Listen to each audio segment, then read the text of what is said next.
سڵاوڕێز بۆ هەموو لای خۆشەویستانی من هیوادارم کە زۆر باش بن خەبەتێکی زۆرم بۆتان هەیە داشن لەبن ئەمدارەیە هەروە حەزم کرد لەسەر چەند تەوەرەیەک کۆمەڵە گفتوگۆ بکەم کە لای خۆم یادداشتم کردووە بە تایبەتی لەسەر قسەکانی مەسعود بارزانی لێهێنانی ئەوەی کە لەسەر مەسەلەی بارزانیەکان و ئەوانە کۆمەڵە قسە باسی کرد.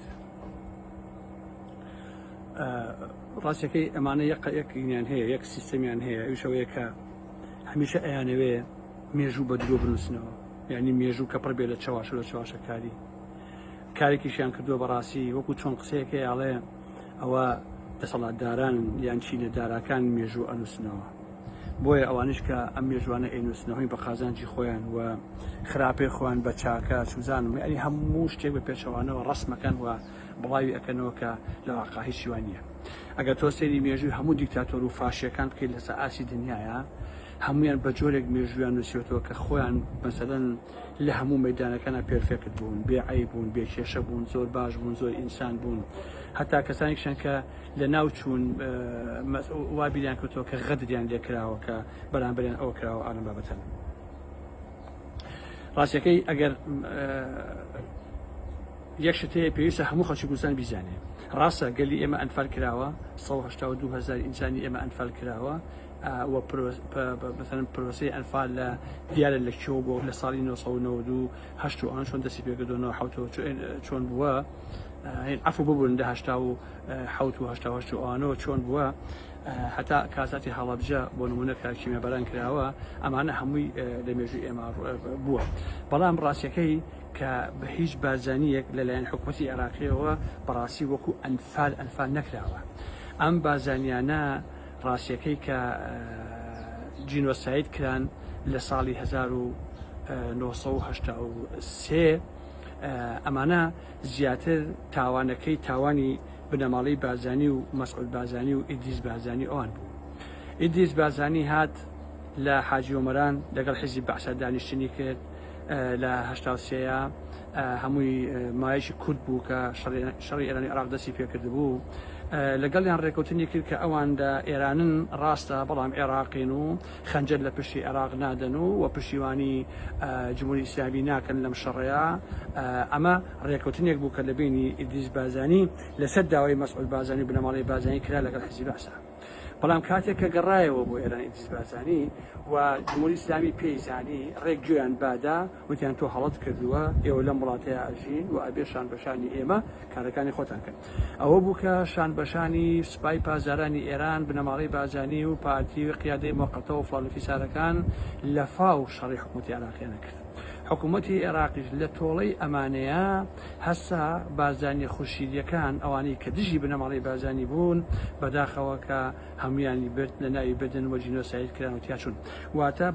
بەمانەی کەریمە بڵێن ئەوە بنەماڵی بارزانی و مەسعود بارزانی خۆیان بوون کە ئەو خەڵکیان فرۆش بە حیزبی بەعسە لەلایەن بدن. ئەمەش ئەتوانم بڵێم بۆ ئەوە کراکە مەسعود بارزانی ئەمەندە طموحی هەبوو کە هەمیشە خۆی مەسەلەن کەسی یەکەمی لانیکەم بارزانیەکان بێت. بەسەر خەباتەکەی بۆ ئەوە بوو وەکو چۆن لە ڕێگەی باوکی و لە ڕێگەی حەمایل خانەوە توانی بێ بە سەرۆکی پارتی و ئیدریس و براکانی کەی سابیر و لوقمان و عوبەیدوڵڵا هەمووی تەصفیەکران و ئیدریس بارزانی تەصفیەکرا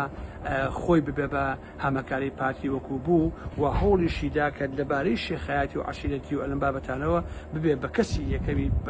بارزانیەکان و لەبارەی شێخایەتیش وەکو مەرجە سەیری بکرێ. بۆیە ئەمانی ئاوا لێکردووە لە ناوچوون و پێم وایە تاوانباری ئەسڵی لە جینۆسایدکردنی بارزانیەکانە خودی بنەماڵی بارزانی بوو. لەبەرەوەی تەواوی ئەو کەسانی ئەنفال کران هیچی بنەماڵی بارزانیە نەئەویست و دژی بنەماڵی بارزانی بوون و بە هیچ جۆرێ لەلایەن قابلی قبوڵ نەبوو. ئەمە ڕاستیەکەیەتی کە پێویستە هەموو کەسێک ئەم مێژۆکو خۆی سیرکانەوەکو وەکو درۆ دەلەسە و ساختەکاری ئەوەی کە مەسەن باوە ئەڵێ ئەیشی کوژێ و بۆشی ئەگری جا مەسعود بارزانی خۆی سەری مارەکە بۆ ناوبردننی بارزانیەکان یەک دوو فرمێسی تیمساحانە هەڵە ڕێژێ على ئەساس ئەمە بەلایەوە کاسات یا بەلایەنە من دڵنیام کە مەسعود بارزانی لە کاتی خۆیان زۆری پێخۆش بۆ کەوانە لەناو بچن. پاشان یەک سێتی مەسعود بارزانی کە زۆر سەرنجی ڕاکێشا و زۆر بێڕێزی بوو بە تەواوی خەڵکی ئەنفالکراوی کوردستان ئەوژێتی ئەمانە بۆیە ئەنفالکران لە بەرەوەی بازانی بوون.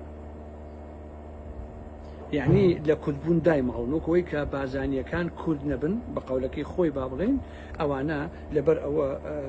ئەویان بەسەر هاتووە و لە ناوچوون لەبەرەوەی کە بازانی بوون. ئەمەش لە کوردبوون ئەوانی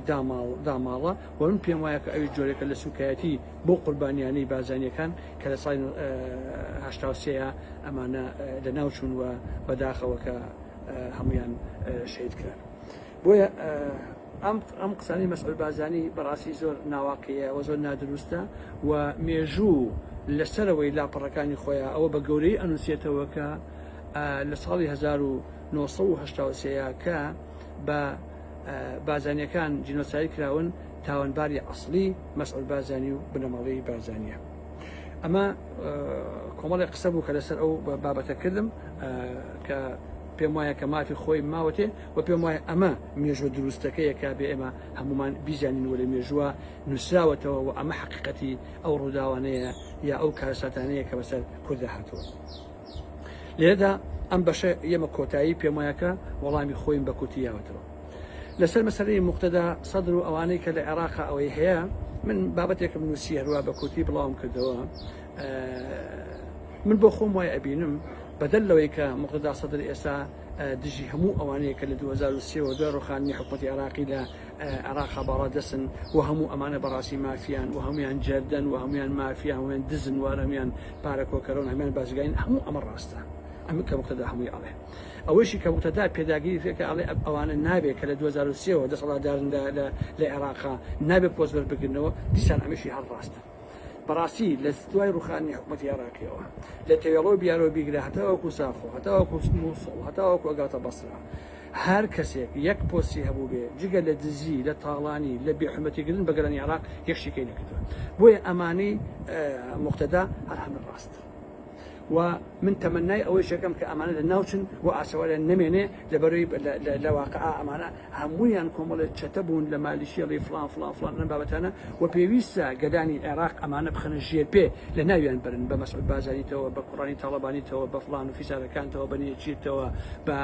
مالکیتەوە بە هەموو ئەو باڵ و گروپە مەزهەبی و نازانم عشیرەتی ئەوانەی کە هەن ئەمانە بەڕاستی حەقی ئەوانە کە دادگایی کرێن و بخەنە ناو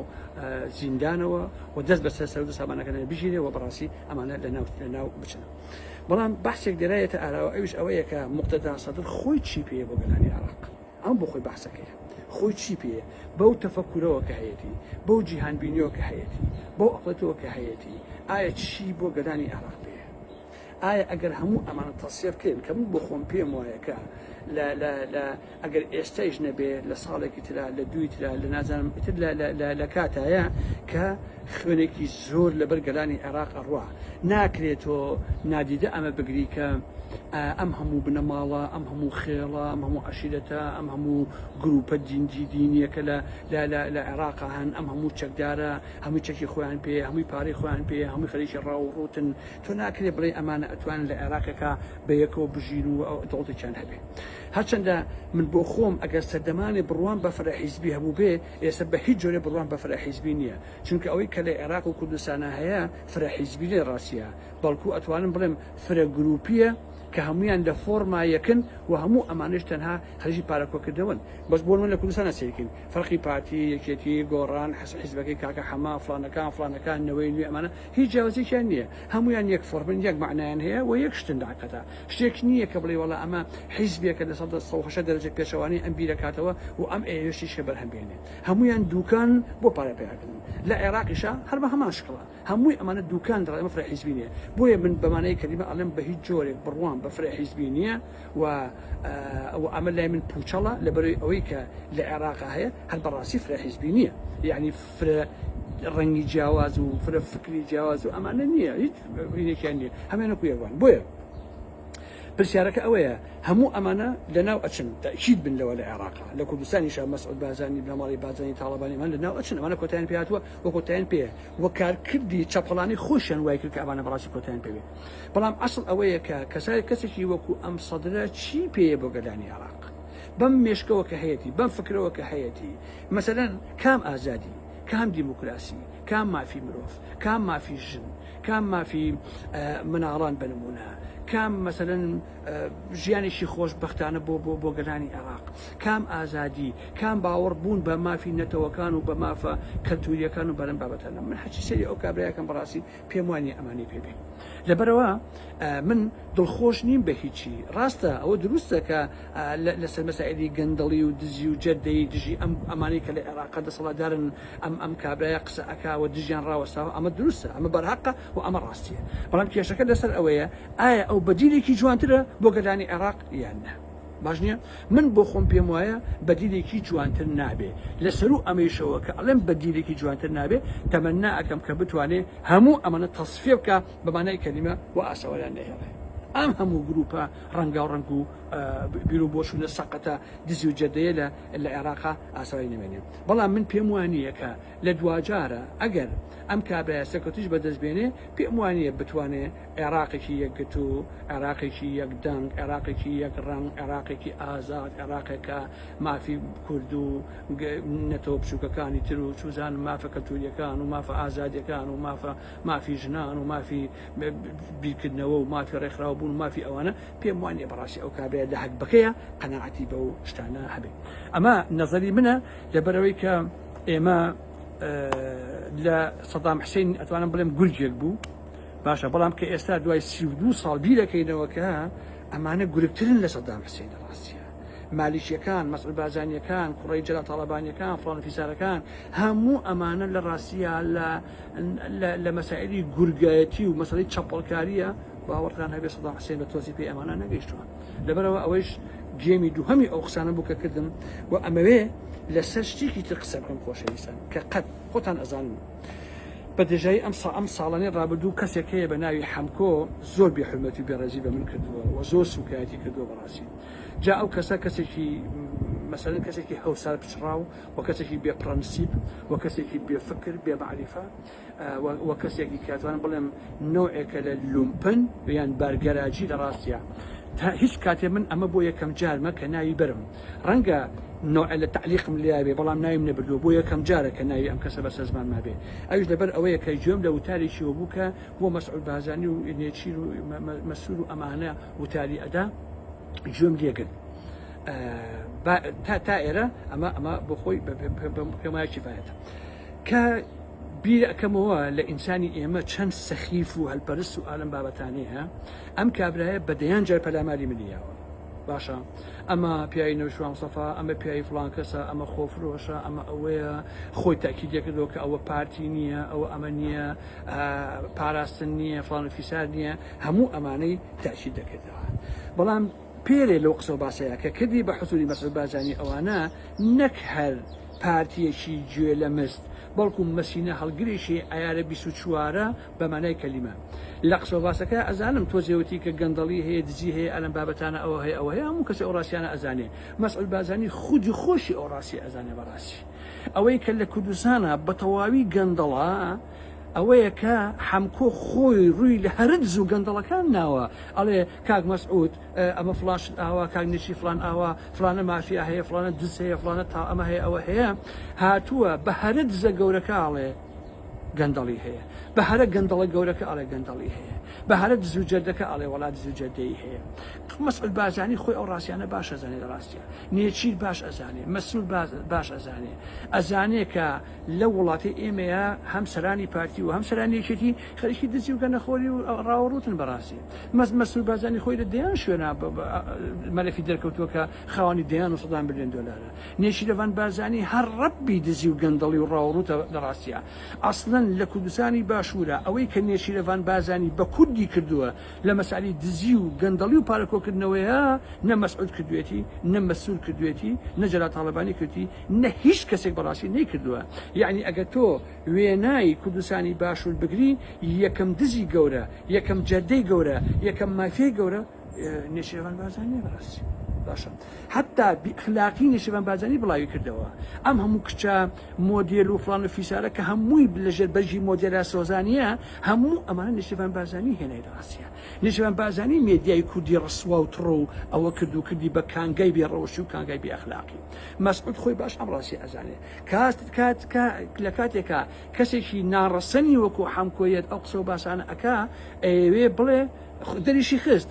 تیڤەکەی زاکۆز بن بە من و بیکەن بە بەڕێوەبەری تەلەڤیزیۆنەکە و ئەلەساس ئەمە بکە ئەو بکە ئەو بکە و گاڵتەجارەیە بەڕاستی بێمعناییە ئەوەی کە بۆ من لەم بەحسا گرنگ بوو ئەوەیە کە ئەم کابرا جۆن فرۆشە دەمپیسە کە هەزاران بێحورمەتی بە ئێمەمان کردووە خۆی بە قەولی خۆی دەری خستکە گوێ لە مستێکە سی خوڕێکی دەستگای پاراستنە و مەسی نەهەڵگیری بنەماڵی بازانیە و ئێستایش ئامادەیەکە هەزار جار پێڵاوی مەسعود و مەسرور و منێچیر و فڵانفیسەر ببە بە دەمیە لە ڕاستیە و قوتی بدا لە حقیقەتە بۆیە بە هەموو سەداقەتی خۆمەوە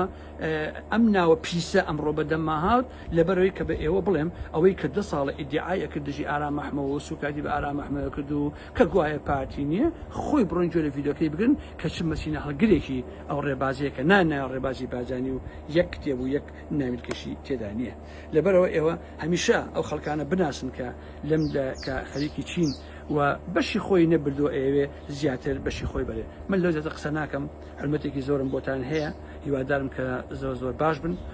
و ماوەیەکە لە سەفەرم بۆیە لایڤشتم کەمە هیوادارم کە لە هەفتەی ئایندا گەڕامەوە بتوان بێمەوە خزمەتان بە لایڤ و بتوانین ئەم بەحسانە قوڵتر و باشتر و جدیتر لەسەری